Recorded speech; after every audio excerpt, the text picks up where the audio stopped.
નમસ્કાર ખેડૂત મિત્રો, આજે આપણે વાત કરવાની છે કે મગફળી વાવ્યા પહેલાં મૂંડાને અટકાવવા માટે શું કરવું જોઈએ તેના વિશે વાત કરવાની છે। તો ખેડૂત મિત્રો, આપણો વિડીયો પૂરેપૂરો જોવો જેથી કરી તમને પૂરેપૂરી માહિતી અમારા તરફથી મળી રહે। અને ખેડૂત મિત્રો, આ ઉગ્યા પછી જો તમારે મૂંડાનું પ્રમાણ વધી જશે તો આપણા છોડનો વિકાસ થશે નહીં, અને જો ખેડૂત મિત્રો છોડનો વિકાસ થશે નહીં તો આપણા મગફળીની અંદર વધારે ઉત્પાદન મળશે નહીં। એટલા માટે ખેડૂત મિત્રો આપણે એક દવા લઈને આવી ગયા છે, તે છે આપણે ફિપ્રોનિલ 40% અને ઇમિડાક્લોપ્રિડ એ પણ 40%। આ બંને દવાની અંદર કોમ્બિનેશન મિક્સ કરેલું આવે છે ખેડૂત મિત્રો।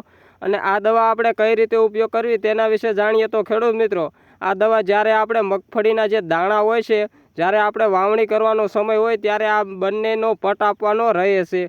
અને જો ખેડૂત મિત્રો આ બંનેનો પટ આપશું તો આપણે 40 થી 45 દિવસ સુધી મગફળીની અંદર મૂંડાનું પ્રમાણ જોવા મળશે નહીં। અને ખેડૂત મિત્રો, જો મૂંડાનું પ્રમાણ જોવા મળશે નહીં અથવા આપણા મગફળીની અંદર આપણી જમીનની અંદર જો મૂંડાનો જન્મ જ નહીં થાય તો ખેડૂત મિત્રો આપણી મગફળીની અંદર ઉગાવો પણ સારો આવશે અને ખેડૂત મિત્રો મૂળને કમ્પ્લીટ થશે એટલે આપણને છેલ્લે ઉત્પાદન પણ વધારે જોવા મળશે અને ખેડૂત મિત્રો મગફળી પણ સુકાશે નહીં।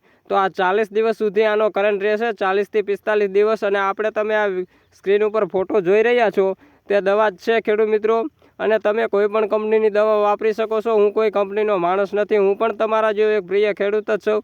તો આપણે ચેનલને સબસ્ક્રાઈબ કરી બીજા 5 જણાને શેર કરો જેથી કરી કોઈ ખેડૂત મિત્રો આપણી માહિતીનો લાભ લીધા વગર બાકી ન રહી જવો જોઈએ એટલા માટે। અને ખેડૂત મિત્રો આ વિડીયો ખાસ કરીને શેર કરજો, કારણ કે અત્યારે આપણા ઘણા ખેડૂત મિત્રો છે જે આ મૂંડાના ત્રાસથી ખેડૂત મિત્રોને મગફળી સુકાઈ જાય છે અને છેલ્લે ઉત્પાદન મળતું નથી। જો ખેડૂત મિત્રો ઉત્પાદન નહીં મળે તો આપણા ખેડૂતોને નુકસાન થાય છે, તો આવું નુકસાન ન થાય એટલા માટે આપણો વિડીયો ખેડૂત મિત્રો શેર કરવાનું ખાસ કરીને ના ભૂલતા એટલી મારી અપીલ છે। તો હવે વાત કરીએ ખેડૂત મિત્રો, આ જે મગફળી છે આપણે આ ગયા વર્ષનો વિડીયો છે અને આ મગફળીની અંદર આપણે ખેડૂત મિત્રો મૂંડાની દવા પાયેલી નહોતી। જો ખેડૂત મિત્રો મેં મૂંડાની દવા નથી પાયેલી ને તે મારા મૂળિયા રહ્યા ને એ મૂંડા ખાઈ ગયેલા છે, એટલે ખેડૂત મિત્રો અડધામાં મેં પૈતી અને અડધામાં નહોતી પઈ, તો એમાં પણ મને ફરક જોવા મળે છે। અને આ તમે જો મૂંડા જો મૂળ ખાઈ જશે તો આપણને ખેડૂત મિત્રો મગફળીમાં જરાય પણ ઉત્પાદન મળશે નહીં।